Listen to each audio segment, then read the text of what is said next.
ce matin, on a eu une fuite de gaz qui a été suivie d'une explosion à l'intérieur des bâtiments, suite à une fuite sur canalisation.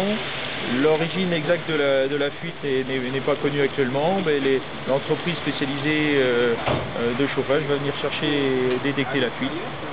Ça a engendré, cette fuite et l'explosion, a engendré l'évacuation de l'ensemble des bâtiments. À l'heure actuelle, l'ensemble des élèves vont pouvoir regagner les bâtiments sans chauffage et sans possibilité de cuisine pour l'instant.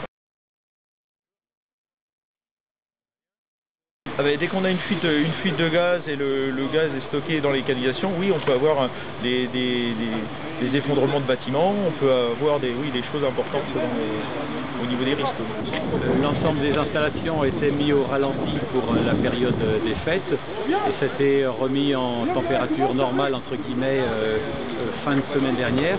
Sauf ce bâtiment-là qui sert de façon moins régulière, qui devait lui servir demain, et donc qui a été remis en route à 8h moins le quart ce matin par Christian, la fin d'entretien, et l'explosion a eu lieu une demi-heure plus tard, donc deux explosions coup sur coup, comme un coup de bélier. Donc les gens ne sont même pas sortis précipitamment des locaux, il n'y a que ceux qui étaient à proximité qui ont entendu.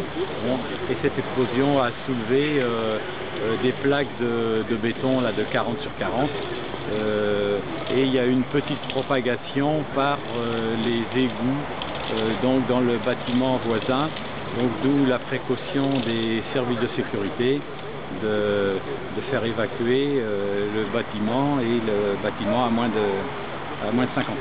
Donc les seules conséquences sont matérielles. Voilà, il n'y a aucun blessé. Bon, ça va désorganiser un petit peu pour la matinée, voire pour la journée, mais maintenant il faut l'entreprise qui assure l'entretien des installations régulièrement va devoir tester l'étanchéité des différentes alimentations en gaz avant que tout soit remis en route progressivement.